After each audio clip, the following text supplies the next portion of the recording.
नमो नमः। अभी आपने पूर्व वाले वीडियो में स्त्रियों की जन्म कुंडली को देख करके उसके पति का स्वभाव, चरित्र, सुख दुख इत्यादि किस प्रकार से ज्ञात किया जाता है उसके विषय में आपने समझा। प्रस्तुत उत्तरार्ध वाले भाग में, प्रस्तुत श्लोक में कुछ वैधव्य योगों की चर्चा की जाएगी। जैसा कि पहले ही आचार्य ने बताया था कि सप्तम भाव से उसके पति का चिंतन करना चाहिए, तो सप्तम भाव से वैधव्य योग का भी चिंतन करना चाहिए। पति सुख से हीन स्त्री का चिंतन करना चाहिए, अर्थात दाम्पत्य जीवन में सुख दुख इत्यादि की स्थितियों का चिंतन विशेष रूप से सप्तम स्थान से और अष्टम स्थान से भी करना चाहिए, क्योंकि अष्टम स्थान मृत्यु का होता है। इसके बारे में आचार्य आगे निर्देशित करेंगे, किंतु प्रस्तुत श्लोक में सप्तम स्थान से क्या क्या फल होते हैं, कौन कौन से ग्रहों के स्थित होने से, उसके बारे में आचार्य वराहमिहिर बता रहे हैं। आप श्लोक देखें। बाल्ये विधवा भौमे पति संत्यक्ता दिवाकरेस्तस्थे सौरे पापैर्दृष्टे कन्यैव जारं समुपयाति। इसका अन्वय आप देखें।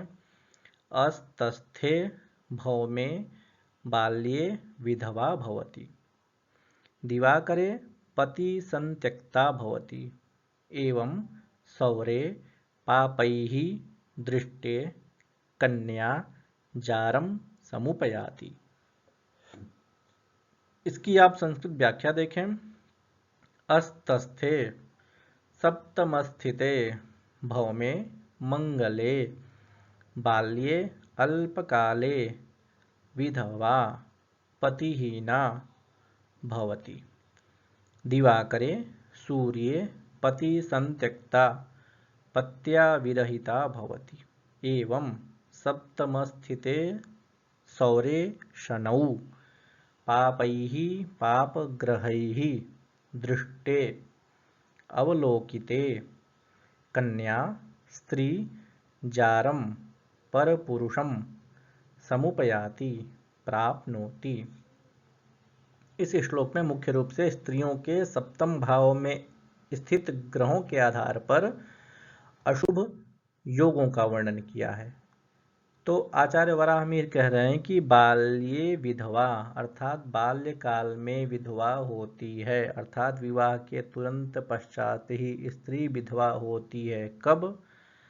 जब सप्तम स्थान में मंगल हो तो, अर्थात स्त्री के जन्म कुंडली में लग्न से अथवा चंद्रमा से यदि सप्तम स्थान में मंगल है तो वह बाल्यकाल में ही विधवा होती है, अथवा उसको पति सुख नहीं प्राप्त होता है। इसी को मंगली दोष भी कहते हैं। इसके अतिरिक्त यदि सप्तम स्थान में सूर्य बैठा हो तो वह स्त्री पति संत्यक्ता होती है, अर्थात उसका पति उसको छोड़ देता है। किसी कारणवश पति से संबंध अच्छे नहीं हो पाने के कारण उसका पति उस स्त्री को छोड़ देता है, जिसके सप्तम स्थान में सूर्य होता है। इसी तरह से सप्तम भाव में जन्म काल में किसी स्त्री के शनि हो और उसके ऊपर से पाप ग्रह की दृष्टि हो तो ऐसी स्त्री पर पुरुष रता होती है, अर्थात अपने पति को छोड़ करके किसी अन्य पुरुष के साथ संसर्ग करती है, यदि ऐसी स्थिति सप्तम भाव में बन रही है तो। इसी प्रकार से सप्तम भाव में यदि पाप ग्रह हो तो भी वैवाहिक जीवन में सुख प्राप्त नहीं होता है, ऐसी कल्पना करनी चाहिए। इसी प्रकार से सात भाव से पति का विचार करना चाहिए। यदि सप्तम स्थान में शुभ ग्रह बैठे हैं तो निसंदेह वह स्त्री अपने सौभाग्य के सुख को प्राप्त करेगी, और पाप ग्रहों के होने के कारण अपने सौभाग्य के सुख से वह वंचित रहेगी। इसी बात को एक उदाहरण के माध्यम से आप समझने का प्रयास करें।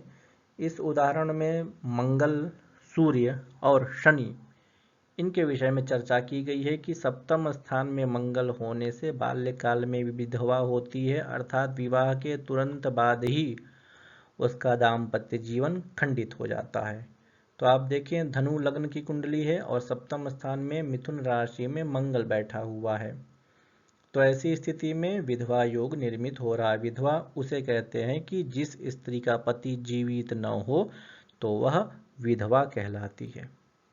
तो सप्तम में मंगल है तो बाल्य विधवा होगी, अर्थात बाल्य कहने का मतलब यह है कि विवाह के कुछ क्षणों बाद ही, कुछ मास या कुछ वर्षों बाद ही वह पति मृत हो जाएगा, पति उसका जीवित नहीं रहेगा, किसी कारण से, रोग से अथवा मार्ग दुर्घटना से या कोई अन्य स्थिति से उसका पति जीवित नहीं रहेगा जिसके सप्तम स्थान में मंगल बैठा हुआ है।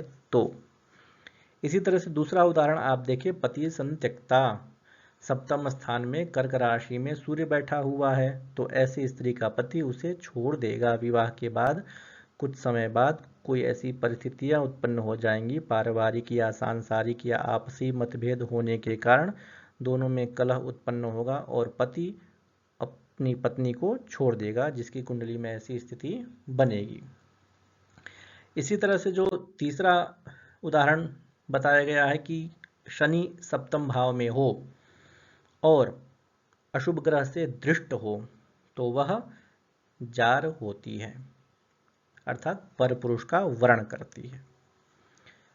इस पाठ का कुछ प्रश्न है, इन प्रश्नों का उत्तर देने का आप प्रयास करेंगे।